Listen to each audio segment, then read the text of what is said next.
जी, तो आज हम डिस्कस करेंगे कंपैटिटिव एनालिसिस को कि हम क्यों करते हैं, ये क्यों ज़रूरी है और कैसे हमें करना है।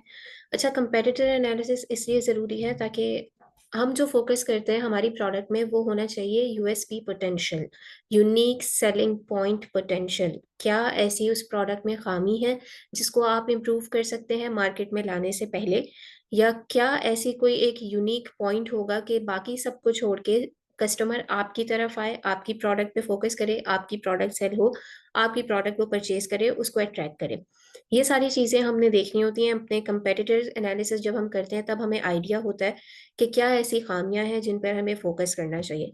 अगर मैं हम एग्ज़ाम्पल लें जो प्रोडक्ट हमने लास्ट टाइम चेक की थी क्रिंकल कटर, हम उसी का आज कंपेटिटिव एनालिसिस करेंगे। ठीक है। अब इसमें से हम मुझे क्या देखना है कि मेरे कंपेटिटर्स कौन-से हैं, जिनसे मुझे कम्पीट करना है, जिनको मुझे देखना है कि क्या उनकी गलतियाँ हैं और क्या नहीं, क्या मुझे करना चाहिए अपने प्रोडक्ट में, क्या चीज़ें अवॉइड करनी चाहिए। सबसे पहले तो हम इस पे एक्स-रे रन करेंगे। हमें पहले अपने कंपेटिटर्स को पहचानना है, हमारे माइंड में कौन-सी प्रोडक्ट है। मैंने आपको कहा था कि ये देखें, अभी हमने क्रिंकल कटर जब यहाँ पे टाइप किया है, हमारे पास डिफरेंट प्रोडक्ट्स आ गई हैं। ये भी है और एक ये थोड़ी नाइफ टाइप के डिज़ाइन में भी है। पहले हमें अपनी प्रोडक्ट ज़हन में रखनी है कि हम कौन-सी प्रोडक्ट सेल करने वाले हैं और उसके बाद ही हम कंपेटिटर एनालिसिस करेंगे। इस पे हमने एक्स-रे रन किया था।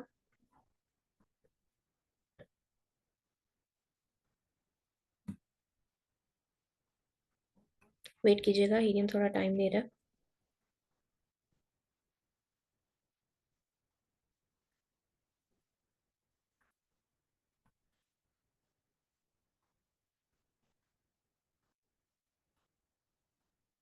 हमने बेसिकली ये देखना है कि हमारे कंपेटिटर्स कौन से होने चाहिए। वैसे तो एक क्राइटेरिया होता है कि कोई ऐसा कोई ऐसा सेलर जिसके रिव्यूज़ भी कम हैं, 400 से 500 से कम है और वो रेवेन्यू ज़्यादा अर्न कर रहा है, तो उसको हम अपना कॉम्पिटिशन मानते हैं। लेकिन मैं आप लोगों को ज़रूर रिकमेंड करूँगी, आप लोग कोशिश करें कि जो टॉप 10 हमारे ऑर्गेनिकली रैंक्ड सेलर्स हैं, हम उन्हीं का कंपेटिटर एनालिसिस करें। हम उन सब की लिस्टिंग देखेंगे और वहाँ हम रिव्यूज़ वगैरह चेक करेंगे। रिव्यूज़ से हमें आइडिया होगा कि क्या कस्टमर्स की कंप्लेंट है, क्या इसमें सुधार लाने की ज़रूरत है इस प्रोडक्ट में।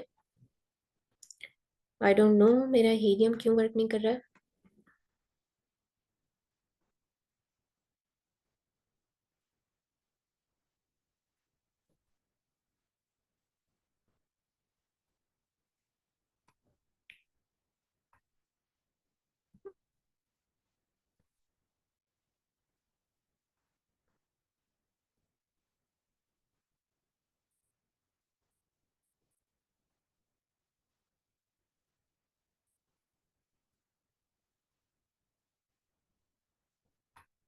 ठीक है, हम किसी और प्रोडक्ट को सर्च कर लेते हैं, कोई इश्यू नहीं है।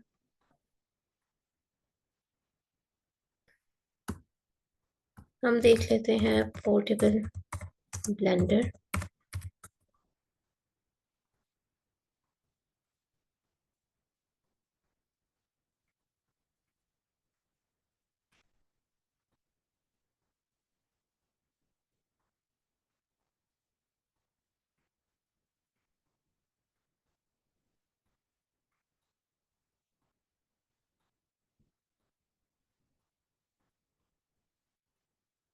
I am really sorry students, मुझे लग रहा है हीलियम की तरफ से कोई इश्यू है।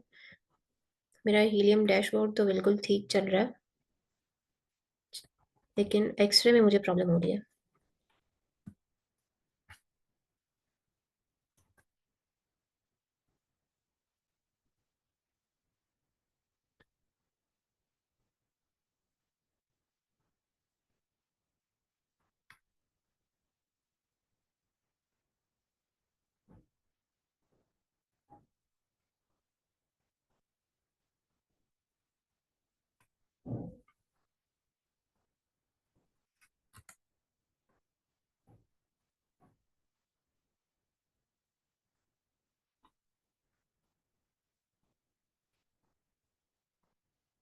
प्लीज़ बेयर विद मी, क्योंकि मैं चाह रही थी कि मैं आप लोगों को दिखा दूँ कि आपने अपने कंपेटिटर को कैसे पहचानना है।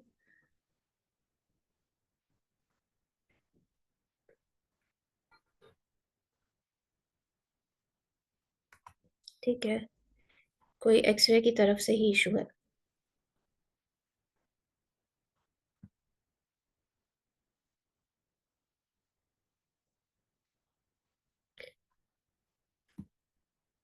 लिमिट हम वापस क्रिंकल कटर की तरफ आते हैं। अच्छा सिंपली ये कि उस प्रोडक्ट का डिज़ाइन बिल्कुल आपके प्रोडक्ट की तरह होना चाहिए जो आप सेल करना चाह रहे हैं। आपने उन कॉम्पिटिटर्स को देखना है, ठीक है? अगर आप ऐसी प्रोडक्ट सेल करना चाह रहे हैं तो आपने ऐसे ही कॉम्पिटिटर्स को यहाँ पे एनालाइज़ करना है, जो सेम यही प्रोडक्ट सेल कर रहे होंगे। और अगर आप ऐसी प्रोडक्ट सेल करना चाह रहे हैं, तो आपने अपने कॉम्पिटिटर्स उन्हीं को कंसिडर करना है, जिनका प्रोडक्ट डिज़ाइन सेम है, आपकी प्रोडक्ट जैसा ये। समझ लें हम इस वाले प्रोडक्ट को सेल करना चाह रहे हैं। स्पॉन्सर्ड को हम इग्नोर करेंगे, वैसे ही आपको एक्स-रे से पता चलता है, अभी मेरा एक्स-रे वर्क नहीं कर प्रोडक्ट्स को हमने इग्नोर करना है, स्पॉन्सर्ड की तरफ हम नहीं जा रहे हैं। ये हमारे पास ऑर्गेनिक प्रोडक्ट है, ये हमारा कॉम्पिटिशन है, ठीक है? एक हमारे पास ये दोनों ऑर्गेनिक रैंकिंग में है, ये हमारे कॉम्पिटिटर्स हैं, ये प्रोडक्ट। ऐसे आप लोगों ने 10 चूज़ कर लेने हैं। आप लोगों ने देख लेना है इनका रेवेन्यू जो हमने सेलेक्ट किया था कि हम डिसाइड किया था, हमारे प्रोडक्ट का रेवेन्यू कितना होना चाहिए मिनिमम हर सेलर 5000 से ऊपर रेवेन्यू जनरेट कर रहा हो। तो अगर आपके कंपेटिटर्स ऐसे हैं जो 5000 से ऊपर जनरेट कर रहे हैं, आप इनको कंसिडर करेंगे। हम करेंगे इनका एनालिसिस, हमने इनकी लिस्टिंग खोली। सिंपली हमने इनके रिव्यूज़ और रेटिंग देखने हैं। रेटिंग बहुत अच्छी है। रिव्यूज़ की तरफ हम जाएँगे।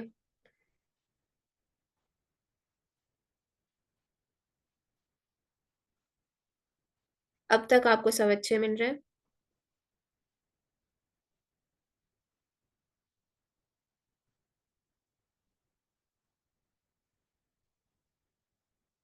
बेसिकली आप लोगों ने करना क्या, आप लोगों ने सिर्फ़ नेगेटिव रिव्यूज़ सर्च करने हैं कि कस्टमर्स को क्या प्रॉब्लम है इस प्रोडक्ट से।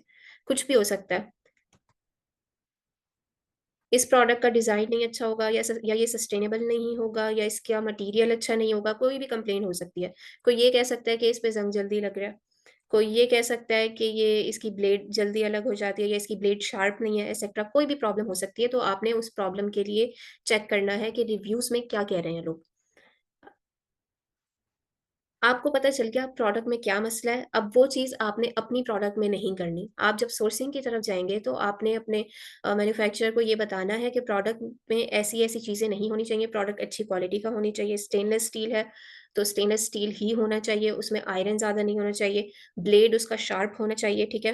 क्योंकि क्रिंकल कटर है, तो जितना अच्छा ब्लेड होगा, उतनी आपकी प्रोडक्ट की वैल्यू होगी और रिटर्न कम आएँगे। ये सारी चीज़ें आप लोगों ने उनके साथ डिस्कस कर लेनी है। अब इसके अलावा जो हम कर रहे होते हैं यूएसपी पोटेंशियल बढ़ाने के लिए अपनी प्रोडक्ट का, वो हम करते हैं बंडलिंग। एक तो हो गया ये कि आपने नेगेटिव रिव्यूज़ के लिए चेक कर लिया प्रोडक्ट को क्या मसला था, वो आपने इम्प्रूव करवा लिया। दूसरी आपने कर ली बंडलिंग यानी अपने प्रोडक्ट के साथ कोई भी छोटी-मोटी चीज़ आप लोगों ने ऐड कर दी। अब वो छोटी-मोटी चीज़ कैसी हो सकती है? वो इतनी महँगी नहीं होनी चाहिए कि आपके मेन प्रोडक्ट से ज़्यादा वो महँगी आपको पड़ रही हो। वो आपने क्या करना है उस प्रोडक्ट का, आपने एक बंडल बना के उसको सेल करना है, एक सेट बना के सेल करना है। तो वो आपका जो मेन प्रोडक्ट है, उससे 10% की प्राइस में होनी चाहिए। यानी अगर आपका प्रोडक्ट $100 का है, तो जो वैल्यू एडिशन आप कर रहे हैं, जो बंडलिंग में चीज़ आप ऐड कर रहे हैं प्रोडक्ट, वो $10 की होनी चाहिए। ये रेशो आप लोगों ने रखना है, इतना मार्जिन होना चाहिए उसमें कि आप लोगों को नुकसान ना हो, लेकिन ये कि आप अपने कंपैटिटर से बेटर हो जाएँ इस चीज़ में। इसमें हम देखें, ये तो प्रोडक्ट खुद ऐसी है कि जो वैल्यू एडिशन में ऐड करने लायक है, ये कोई इतनी अच्छी प्रोडक्ट है नहीं, मैं आप लोगों को एग्ज़ाम्पल दे रही थी। लेकिन अगर आप लोग कोई नाइफ सेल कर रहे हैं, नाइफ सेट सेल कर रहे हैं, आप इसमें उस प्रोडक्ट को as a value addition add कर सकते हैं। अगर आप कोई कटिंग बोर्ड सेल कर रहे हैं, आप उसमें इस प्रोडक्ट को as a value addition add कर सकते हैं। एक बंडल बना के, एक सेट बना के सेल कर सकते हैं। ठीक है? मैं दोबारा चेक कर लेती हूँ अगर मेरा एक्स-रे चल जाता है इस पे।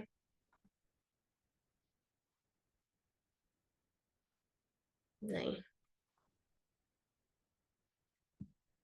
I am really sorry students. मैंने पहले चेक किया था इसको, उसके बाद ही लेक्चर मैंने आप लोगों को लिंक भेजा था। लेकिन आई थिंक कोई इश्यू है और मुझे चेक करवाना पड़ेगा ये। ख़ैर, अच्छा इसके बाद का जो आपका काम होता है कॉम्पिटिटर एनालिसिस के बाद वो होता है कीवर्ड एनालिसिस और वो भी आप कॉम्पिटिटर्स का ही करता है। वो मैं आप लोगों को थोड़ा-सा गाइड कर देती हूँ, वैसे तो उसके लिए अलग क्लास होगी। वो आपने क्या करना होता है, आपने सिंपली अपने इसमें भी वैसे आप एक्स-रे से सेलेक्ट कर सकते हैं। जब आप एक्स-रे रन करते हैं, तो आपने अपने 10 कंपैटिटर्स सेलेक्ट करने होते हैं और आप रन सेरेब्रो पे क्लिक कर देते हैं और सेरेब्रो पे जाके आप उनके कीवर्ड्स चेक कर सकते हैं। लेकिन अभी क्योंकि मेरा एक्स-रे चल नहीं रहा, मुझे वन बाय वन करना होगा। यहाँ से मैंने कॉपी किया,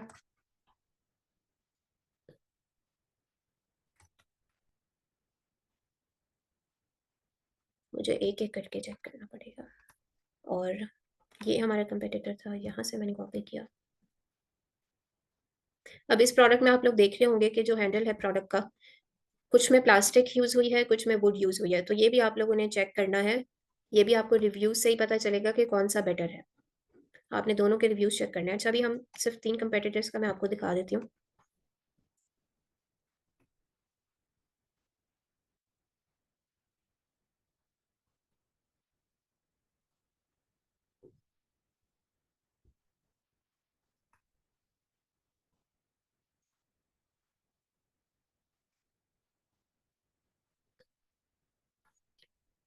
या आप लोगों के पास कीवर्ड्स आ गए कि आपके जो कंपेटिटर्स हैं, वो कौन से कीवर्ड्स यूज़ कर रहे हैं।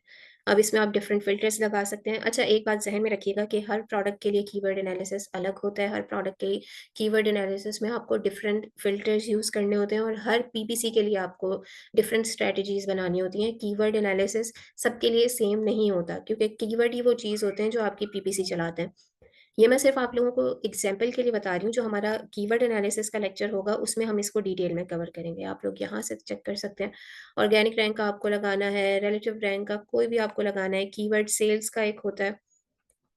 कीवर्ड सेल्स का फ़िल्टर अगर आप लगाना चाहें, वो आप लगा सकते हैं कि आपको कौन से कीवर्ड चाहिए, मिनिमम इतनी सेल्स होनी चाहिए। फिर कन्वर्जन का आप लगा सकते हैं कि टॉप 3 जो सेलर्स हैं ऑर्गेनिक, या जिन्होंने जो आपको शो हो रहे होंगे फर्स्ट पेज पे टॉप 3, उनके कितना कन्वर्जन रेट है।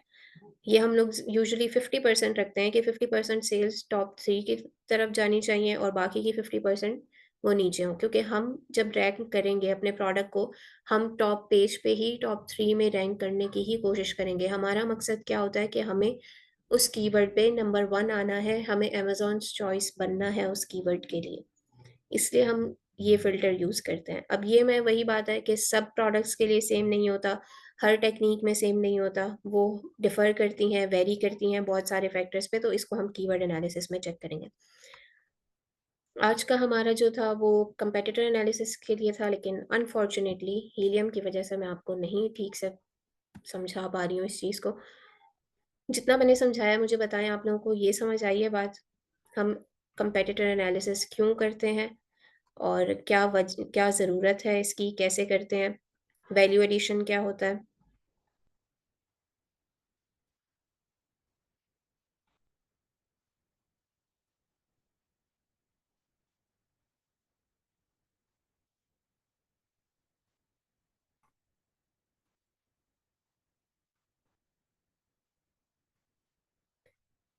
मैंने बीच से जॉइन किया, आप दोबारा बता दें। ठीक है। कंपेटिटर एनालिसिस हम इसलिए करते हैं कि हमारी प्रोडक्ट में हम कुछ इम्प्रूवमेंट कर सकें। हम आएँगे एज़ अ न्यू सेलर, ना हमारे पास कोई रिव्यूज़ हैं, हमें टॉप पे रैंक भी होना है। क्यों कोई कस्टमर हमारी प्रोडक्ट लेगा? क्यों कोई कस्टमर हमें कंसिडर करेगा, जबकि इतने सारे लोग वही प्रोडक्ट लेकर बैठे हुए हैं और उनकी सेल्स भी आ रही हैं, वो टॉप में भी हैं, हमसे पहले कोई उस कीवर्ड पे रैंक कर रहा है, वो अमेज़न्स चॉइस है, तो हमसे कोई क्यों खरीदेगा वो प्रोडक्ट? ठीक है? तो हमें यही चीज़ करनी पड़ती है कि हम करेंगे कंपेटिटर एनालिसिस, हम अपने कंपेटिटर्स की लिस्टिंग में चेक करेंगे, उनके रिव्यूज़ देखेंगे, क्या मसला है उनके प्रोडक्ट्स के साथ, क्या हम उसमें इम्प्रूवमेंट कर सकते हैं, उनकी इमेजेस में कोई मसला है, कोई लिस्टिंग में मसला है, हम लिस्टिंग उनसे अच्छी बना सकते हैं, हम अपनी पिक्चर्स उनसे अच्छी रख सकते हैं, जो अमेज़न ने हमें क्राइटेरिया बताया, हमारी डिस्क्रिप्शन उनसे अच्छी हो सकती है। सेकंड चीज़ ये कि हम मटीरियल को इम्प्रूव कर सकते हैं। ये बातें हमें पता चलेंगी रिव्यूज़ से, कस्टमर को जो भी कंप्लेंट आ रही है, कोई अभी मैंने क्रिंकल कटर की आपको एग्ज़ाम्पल दी, लोगों को ये हो सकता है कि इसको ज़ंग जल्दी लग रहा है या फिर इसका ब्लेड शार्प नहीं है, ये सारी चीज़ें होती हैं। तो आप लोगों ने ये अपने सप्लायर से डिस्कस करना होता है, आपने प्रोडक्ट में वो इम्प्रूवमेंट करवानी होती है। सेकंड ये कि आप उसमें कोई छोटी-सी चीज़, कोई छोटा-सा प्रोडक्ट जो आपको इतना नुकसान में ना पड़ रहा हो, आप वो as a value addition add कर दें। यानी आप अपनी प्रोडक्ट को एज़ अ सेट सेल करें। अगर आप कोई बेकिंग ट्रे सेल कर रहे हैं, तो साथ में ग्लव्स भी सेल करना शुरू कर दें, उसी में सेट बना के। या जैसे अभी कहा मैंने कि क्रिंकल कटर है, अगर आप कटिंग बोर्ड सेल कर रहे हैं, तो इसी क्रिंकल कटर को एज़ अ वैल्यू एडिशन उसमें ऐड कर दें। या अगर आप एक नाइफ्स का सेट सेल कर रहे हैं, तो उसमें आप लोग क्रिंकल कटर को as a value addition add कर दें। ये होता है कि आप जब एनालाइज़ करते हैं अपने कंपेटिटर्स को, आप उसमें इम्प्रूवमेंट ला सकते हैं। इसके अलावा जो मैंने आपको बताया वो कीवर्ड से रिलेटेड बताया था कि हम कीवर्ड्स कैसे फाइंड करेंगे कंपेटिटर्स के और उनको एनालाइज़ कैसे करेंगे, तो ये इंशाल्लाह नेक्स्ट इस पे लेक्चर होगा और काफ़ी अच्छा खासा लंबा होगा, इसलिए इसकी डिटेल में हम नहीं जाएँगे। ये वही बातें हैं जो हमने अभी चेक की हैं कि हमने क्रिटिकल रिव्यूज़ देखने हैं उस प्रोडक्ट के, पॉज़िटिव रिव्यूज़ देखने हैं। पॉज़िटिव रिव्यूज़ हम इसलिए देखेंगे कि वो चीज़ें हमारी प्रोडक्ट में लाज़मी होनी चाहिए, जो चीज़ें कस्टमर को अच्छी लग रही हैं उसमें। इमेजेस हम देखेंगे कि अगर हम उनको और बेटर बना सकते हैं अपनी लिस्टिक में और हम उसमें वैल्यू एडिशन ऐड करेंगे। असाइनमेंट मैं आप लोगों को बता दूँ, असाइनमेंट आप लोगों का यही छोटा-सा होगा, कुछ लोगों ने प्रोडक्ट हंट कर ली होगी, कुछ की अब तक नहीं हंट हुई होगी। जिन्होंने प्रोडक्ट हंट कर ली है, उन्होंने सिंपली उसका कंपेटिटर एनालिसिस करना है। आप लोगों ने देखना है, शीट बनानी है कि क्या आप लोग इसमें वैल्यू एडिशन कर सकते हैं या मज़ीद किस तरह से आप प्रोडक्ट को बेहतर बना सकते हैं।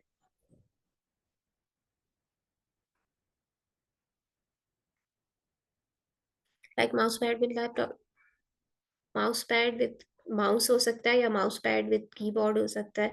लैपटॉप के साथ तो यूजुअली लोग माउस यूज़ करते नहीं हैं, लेकिन हाँ, ठीक है, ऐसे ही प्रोडक्ट्स, छोटे प्रोडक्ट्स और उनकी प्राइस इतनी होनी चाहिए, आपकी प्रोडक्ट की प्राइस से 10% होना चाहिए। अच्छा, क्वेश्चंस की तरफ आ जाते हैं हम। आप लोगों के पिछले लेक्चर के भी कुछ क्वेश्चन रह गए थे। डेटाबेस डाउन होगा, हो सकता है, लेकिन मेरा सेरेब्रो और मैग्नेट तो बिल्कुल ठीक चला है। एक्स-रे मुझे नहीं शो हुआ।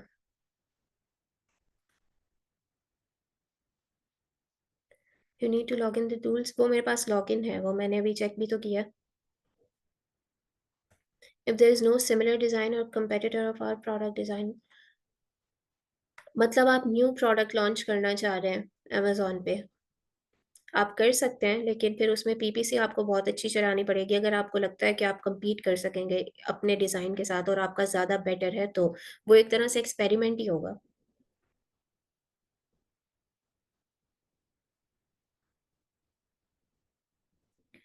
किसी ने कहा है वीपीएन ऑफ कर लें, 1 मिनट चेक कर लेते हैं।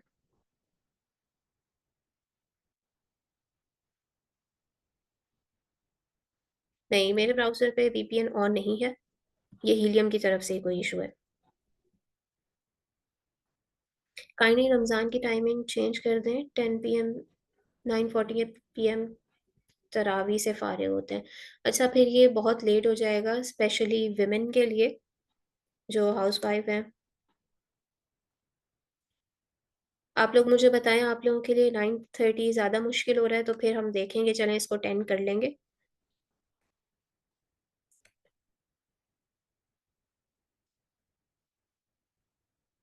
मॉर्निंग नहीं, मॉर्निंग का तो फिर बाकी स्टूडेंट्स के लिए मुश्किल हो जाएगा ना, आप लोग ये भी तो देखें। रात की टाइमिंग तकरीबन सबके लिए ईज़ी रहती है।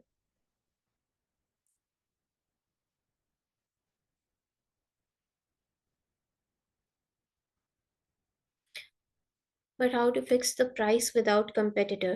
क्या मतलब? आप न्यू प्रोडक्ट लाना चाह रही हैं। अच्छा, आपका क्वेश्चन यही था कि अगर डिज़ाइन नहीं है, ठीक है, तो फिर वो आप अपने हिसाब से ही आपको रखना होगा।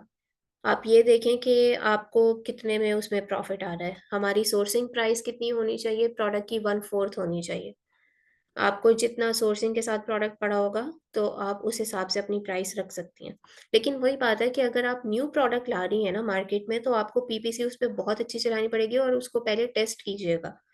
बहुत सारी यूनिट्स पहले से आपने नहीं लेके रख लेनी। पहले आप टेस्ट करेंगी उसको, उसके बाद ही उसको सही से लॉन्च करेंगी। जो प्रोडक्ट हम हीलियम 10 से हंट करते हैं, क्या वो एफबी से? जी, बिल्कुल। पीएल की प्रोडक्ट सेल कर सकते हैं, आप क्यों नहीं कर सकते? 9:30 is okay. 10 I had web class, 10 to 10:15 नहीं, देखें अब 9:30 में सब कह रहे हैं कि ठीक है और कुछ कह रहे हैं कि 10 ठीक है। 9:45 तक कर लें, 10 पीएम इज़ फाइन। आप लोग बस मुझे ये बताएँ, चैट में सिर्फ़ ये लिखते जाएँ कि 10 या 9:30, जिसके ज़्यादा वोट होंगे बस फिर हम वो रख लेंगे। I want to send you my listing, can you check. अच्छा, मैं खुद तो नहीं कर सकती हूँ चेक, आप एडमिन से कांटेक्ट कर लीजिएगा, वो आपको गाइड कर देंगी। रमज़ान, मैंने आपको आंसर कर दिया है। जी बिल्कुल, जो प्रोडक्ट आप हंट कर रहे हैं हीलियम 10 से, आप हमारे ग्रुप में स्टैट्स पोस्ट कर सकते हैं। आप किसी और ग्रुप में भी कर सकते हैं और एफबी पे आप उसको सेल कर सकते हैं, लेकिन तरीके से प्लीज़। जो एक तरीका होता है सेल करने का, उसको मेंटेन करके रखिएगा।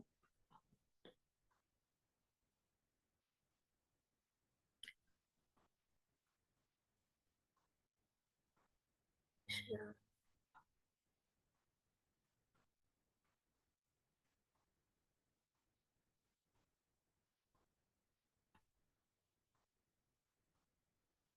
ज़्यादा वोट्स 10 के आ रहे हैं। What will be the minimum target profit? अच्छा, 25%। 25% से जितना ज़्यादा होगा उतना अच्छा है, लेकिन मिनिमम 25% होना चाहिए प्रॉफिट। मिनिमम भी मैं ये कह रही हूँ कि बहुत कम, अगर इससे ज़्यादा हो तो ही बेटर है, लेकिन 25% से नीचे तो फिर नुकसान है।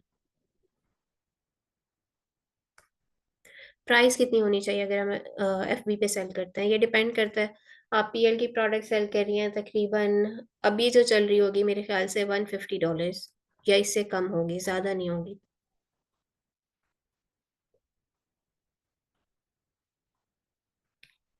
10 PM के वोट ज़्यादा हैं, तो हम इसको 10 के, अच्छा 9:30 के भी बराबर है। आप लोगों ने मुझे और कंफ्यूज कर दिया कि क्या होना चाहिए टाइम।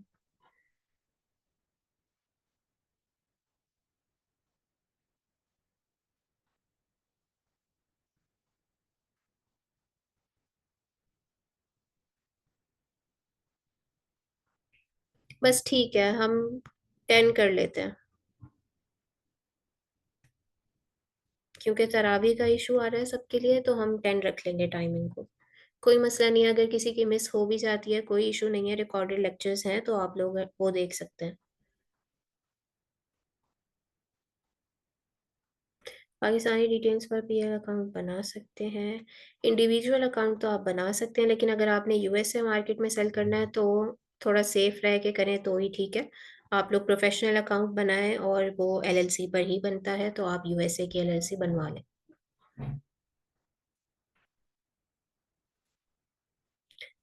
अच्छा, किसी की वेबसाइट क्लास है? ठीक है, 9:45 तक कर लेंगे, कोई मसला नहीं है।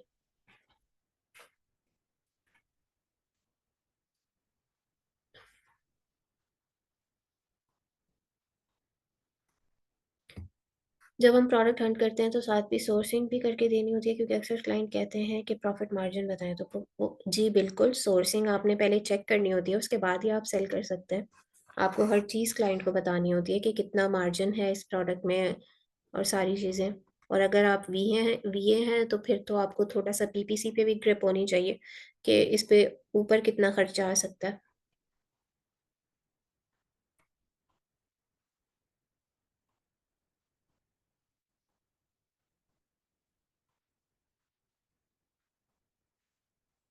ठीक है, 9:45 पे आई थिंक किसी को कोई इशू नहीं है, तो 9:45 रख लेंगे हम। प्रोडक्ट के स्टैट्स, अच्छा प्रोडक्ट के स्टैट्स जब आप हीलियम 10 की एक्सरे से डाउनलोड करते हैं तो हीलियम खुद ही प्रोडक्ट का टाइटल और उसके एसिन ब्लर कर देता है, तो उसका आपको इशू नहीं होगा। हाँ, सर्च वॉल्यूम आप चाहें तो दिखा दें क्लाइंट को ना, अगर नहीं चाह रहे सर्च वॉल्यूम दिखाना तो मत दिखाएं, वैसे तो बताना पड़ता है क्लाइंट को कि कितना सर्च वॉल्यूम है प्रोडक्ट का। और यही बात जो हम हमेशा कहते हैं कि स्टैट्स फ्रेश होने चाहिए। स्क्रीनशॉट आपने ऐसे लेना है कि नीचे टाइम और डेट मेंशन्ड हो, और क्लाइंट को पता चले। पीडीएफ बनाने से कुछ नहीं होता कि आपने अच्छे अच्छे से पीडीएफ बना के रख लिए, नहीं। आप बिना पीडीएफ के भी सिंपल स्क्रीनशॉट भी सेंड कर देंगे ना क्लाइंट को, और वो रीसेंट होंगे तो वो ज़्यादा इफेक्टिव है, बजाय इसके कि आप पुराने पुराने स्टैट्स रख के उसके अच्छे से पीडीएफ बना के और वो क्लाइंट को भेज रहे हैं। मैम, होलसेल इंटर्नशिप का सर्टिफिकेट, जी वो मिल जाएगा जल्द ही। असल में अभी बैच 6 का एक लेक्चर रहता है, और उसके बाद कंबाइन आपको मिल जाएंगे, बैच 6 और बैच 5 को साथ ही मिलेंगे। अभी पीएल इंटर्नशिप हमारी स्टार्ट हो गई है, इस वजह से थोड़ा डिले हो गया। जी, बिल्कुल, सोर्सिंग पे डिटेल्ड ही होगी। इसकी अगली जो हमारी क्लास होगी, वो कीवर्ड एनालिसिस पे होगी, बहुत डिटेल्ड होगी। अभी तो मैंने आपको थोड़ा-सा बस फ़िल्टर्स का बताया, फिर हम उसको अप्लाई भी करेंगे और देखेंगे भी प्रॉपर। और शीट कैसे मेंटेन करनी है, पीपीसी कीवर्ड्स कौन से होने चाहिए, लिस्टिंग कीवर्ड्स कौन से होने चाहिए, इन चीज़ों को भी हम देखेंगे। और सोर्सिंग पे भी ऐसा ही होगा कि सोर्सिंग पे पहला लेक्चर जो आपका होगा इंशाल्लाह वो थोड़ा-सा बेसिक होगा। जिसमें आपको कॉन्टैक्ट करना, आरएफक्यू वगैरह ये सब चीज़ें होंगी और उसके बाद हम सैंपलिंग और ऑर्डरिंग की तरफ जाएँगे।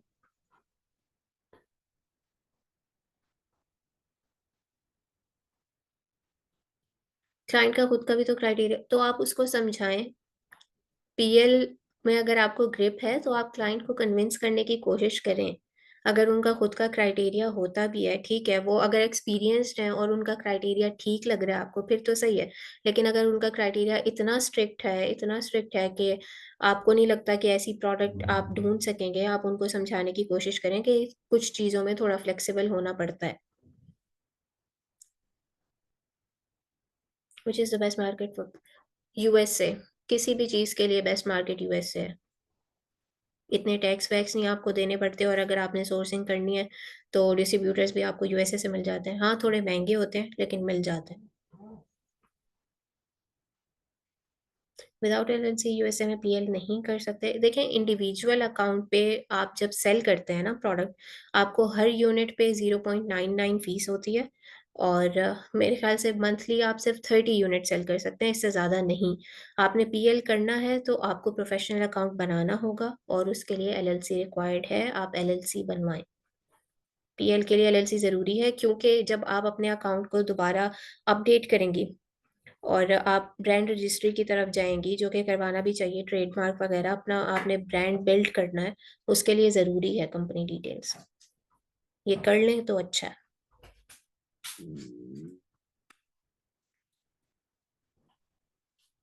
और यूएस से यूएई और केएसए के प्रोडक्ट हंट करने का क्राइटेरिया नहीं, दोनों का डिफरेंट है। यूएई में ज़्यादा इतना डिफ़िकल्ट क्राइटेरिया नहीं होता, सिर्फ़ रेवेन्यू देखा जाता है कि 15,000 दिरहम से ज़्यादा अगर रेवेन्यू है तो ठीक है। सर्च वॉल्यूम अच्छा होना चाहिए, रेवेन्यू अच्छा होना चाहिए, बस इतना स्ट्रिक्ट क्राइटेरिया नहीं है जितना यूएसए का है।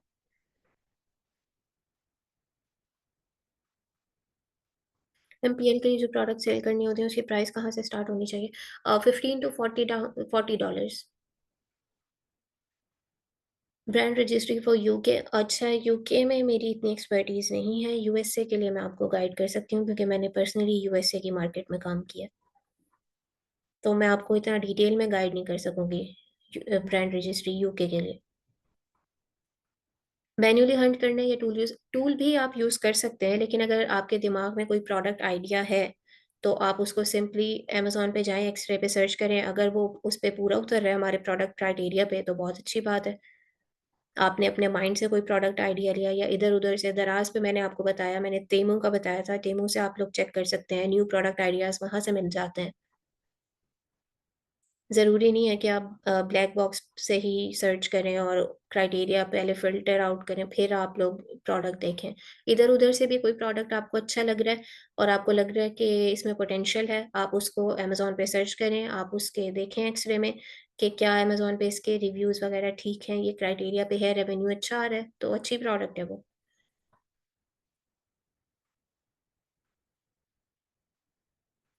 मैम, स्पॉन्सर डिलीट करने के बाद टॉप में से वेरिएशन सेम करने के लिए डिफरेंट वेरिएशन को डिलीट कर सकते हैं। जी, बिल्कुल कर सकते हैं। कहाँ तक डिलीट कर सकते हैं? देखें, आप लोगों ने वो प्रोडक्ट चूज़ करनी है जिस पे रेवेन्यू अच्छा आ रहा है, जो वेरिएशन ज़्यादा सेल हो रही है, वो आप लोगों ने चूज़ करनी है। तो बाकियों पे फ़ोकस नहीं करें आप सिर्फ़ उसी एक वेरिएशन पे फ़ोकस करेंगे। यूई में हंट करने के लिए भी हीलियम रोहान ने आंसर किया ईग्रो। जी, ईग्रो यूज़ होता है।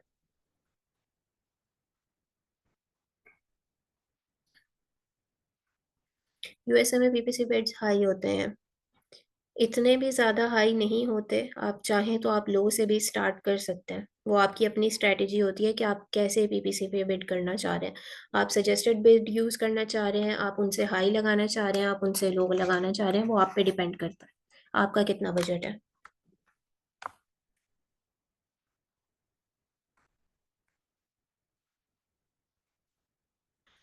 मैम एलएलसी की करंटली प्राइस कितनी है और यूएसए में किस स्टेट में बेस्ट रहेगा, क्योंकि हम वहाँ अपनी कंपनी रजिस्टर करें। यूएसए में टेक्सास में बेस्ट रहेगा। टेक्सास की आपको थोड़ी महंगी पड़ जाएगी, लेकिन ये है कि उस पे रिन्यूअल फ़ी नहीं होगी, उसके टैक्सेस कम हैं। कि एलएलसी बनाते हुए कुछ चीज़ें आप लोगों को बताई नहीं जाती, वो लाज़मी याद रखिएगा कि रिन्यूअल फ़ी होती है। आपने अगर आप साथ में रीसेलर सर्टिफ़िकेट बनवा रहे हैं, तो आपको वो भी फ़ाइल करना पड़ता है। सेल्स टैक्स भी फ़ाइल करना पड़ता है हर 3-4 महीने के बाद।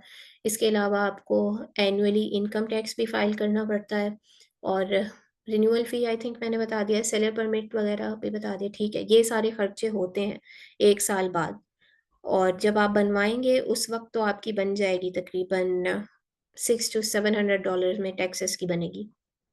टेक्सास की महँगी होती है लेकिन अच्छी होती है। और दूसरा ये कि इंडिविजुअल अगर आप बना रहे हैं पीपीसी किसी इंडिविजुअल के नाम पे, तो टेक्सास आपको उस पे लीगल प्रोटेक्शन देता है, बाकी स्टेट्स नहीं देती हैं।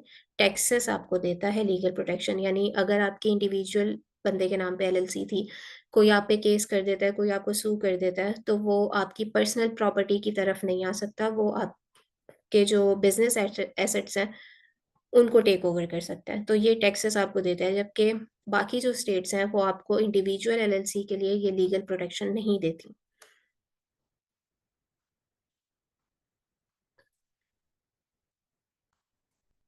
क्या हम एलएलसी खुद बनवा सकते हैं? लीगल काम है और थोड़ा-सा मुश्किल भी है। बहुत सारी ऐसी चीज़ें होती हैं जो आपकी समझ में शुरू-शुरू में नहीं आएँगी।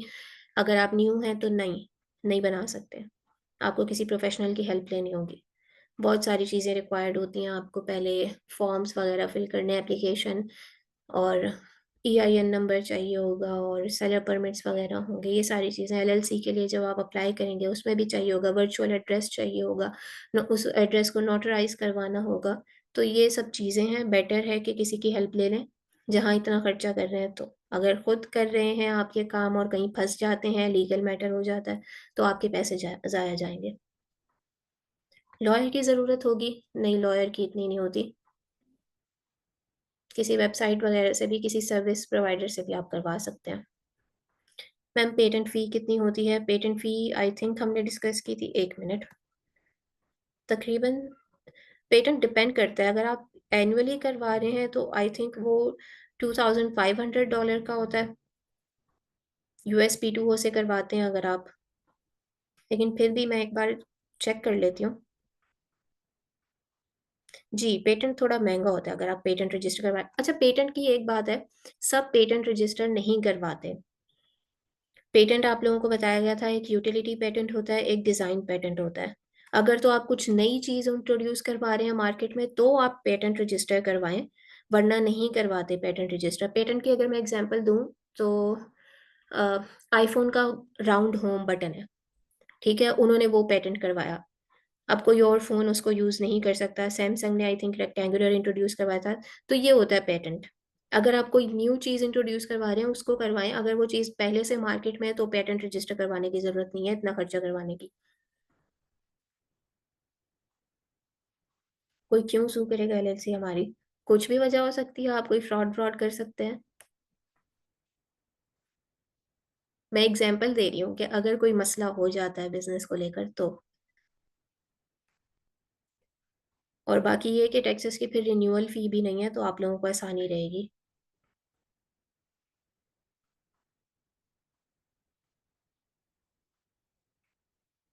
अच्छा, मीटिंग का टाइम बहुत कम रह गया। जो क्वेश्चन रह गए हैं वो इंशाल्लाह नेक्स्ट क्लास में होंगे। आई थिंक 2 सेकंड्स रह गए हमारे पास। बीएसआर कंसिस्टेंसी का क्या क्राइटेरिया एक्सप्लेन कर दें? बस ज़्यादा इनकंसिस्टेंट नहीं होना चाहिए, मतलब ग्राफ बिल्कुल ही ऐसे नहीं